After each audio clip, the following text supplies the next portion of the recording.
This story is about a young guy named Finn who lived and survived in a dark, thick forest where snow fell often and anything that could move was still and frozen. Finn was ice fishing with his regular gear near a hut he had found, which was made from tree bark and vines growing over a structure formed from ice. He smiled as he reeled in a large catch and began to dance. However, he slipped on the ice and hit his head on a rock.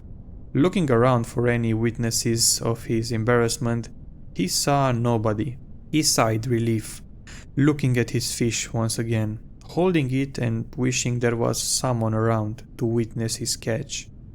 He felt so lonely most of the time, and some of the days he lost track of motivation as to why he was surviving if there was no one around to see it. What did it matter if he caught an adequate dinner, if he were only providing for himself? Finn had thoughts of dying on the mountains he lived on, and his whole life being erased with him. He had thoughts that perhaps his life was not even alive, if there was no one to ever see it. A small ant had crawled out from under the rock at his feet and looked up at him. Finn had hit his head on a magic rock, and the ant was there to grant him a wish. I wish for there to be a witness for my achievements. And the ant granted his wish. The dark clouds above had parted, and a pair of giant human eyes peered down at Finn from the sky above. They were as still and as towering as the sun or the moon, being as mysterious in their presence to him. Finn looked up and felt small, but then he smiled at the eyes. "Look at what I caught!" He lifted up the fish to show the eyes, and although the eyes could not show any expression, he saw them as sharing his joy.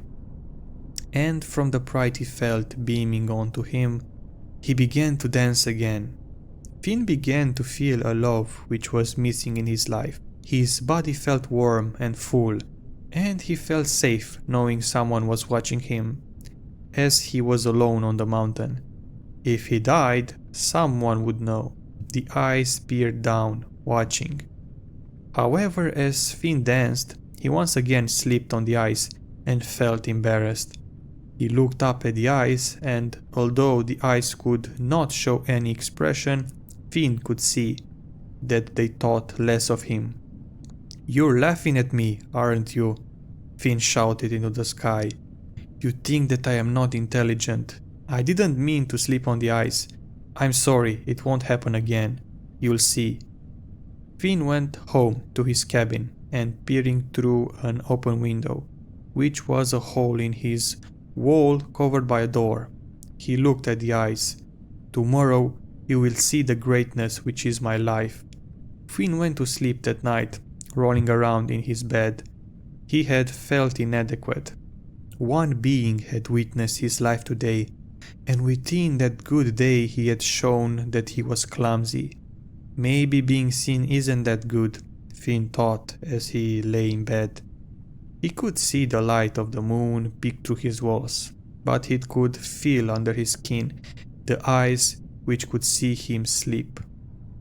Time had passed, and Finn was growing frustrated of the way which the eyes tore into him, the laser of pain and judgment which was cast down from the sky. Frustrated at his weakness, he began to throw rocks at the eyes. However, they were too far away and none could touch them. "I'll show you. I'll escape from this prison," Finn yelled from atop his mountain to the ice above. And then he set out to travel far, further than he had ever ventured before. As Finn got to the bottom of the mountain and along the river, he came across a settlement of people. Finn had not seen others in a long time, and although they looked different than him, Finn rejoiced in the comfort that his life and his story would be shared. They welcomed him in, and Finn began to tell them of the eyes which judged him from the mountaintop.